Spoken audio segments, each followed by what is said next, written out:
Bienvenue sur notre chaîne RT. Alors, accrochez-vous parce que l'actualité sénégalaise, elle est hyper chargée en ce début juin 2025. On va plonger ensemble dans les coulisses du pouvoir.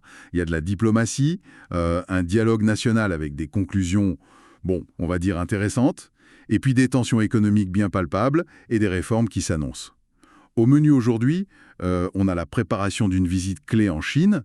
On a aussi les résultats parfois surprenants du dialogue national, un coup de pression économique qui fait pas mal de bruit, les messages politiques un peu cachés derrière la fête de Tabaski, et puis ce qui se prépare à l'Assemblée nationale, des réformes importantes. Bref, c'est parti pour notre exploration.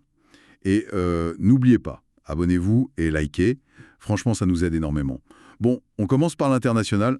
Allons-y. Le Premier ministre Ousmane Sonko, il a reçu l'ambassadeur de Chine Li Jigang, c'était le 6 juin. Pourquoi ?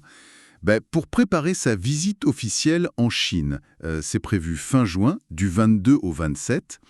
L'objectif affiché, c'est de consolider le partenariat stratégique. Ça sonne assez majeur, non ?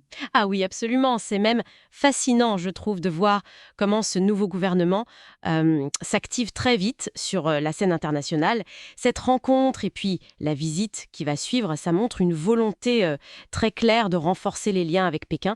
Et ça s'inscrit en fait dans une politique plus large de diversification des partenaires du Sénégal. C'est pas anodin du tout dans le contexte géopolitique actuel, il faut bien le dire.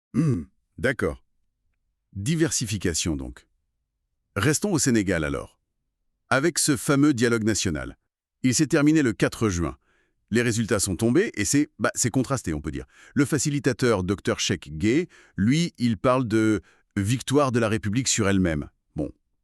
Côté chiffres, on a 100% de consensus sur les réformes institutionnelles. Ça, c'est énorme. Oui, c'est un chiffre fort. 94% sur le processus électoral. C'est pas mal non plus. Très élevé aussi. Mais alors tenez-vous bien, seulement 26% de consensus sur la commission démocratie et liberté. Là, ça coince sérieusement, non ?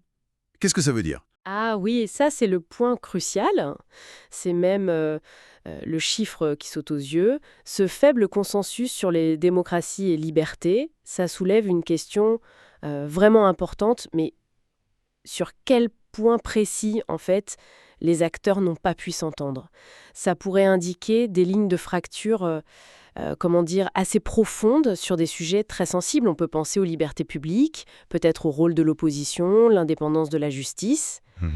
Même si on nous dit que les conclusions vont être transmises au président Faye pour mise en œuvre, ce résultat mitigé, ça montre que le chemin vers un consensus total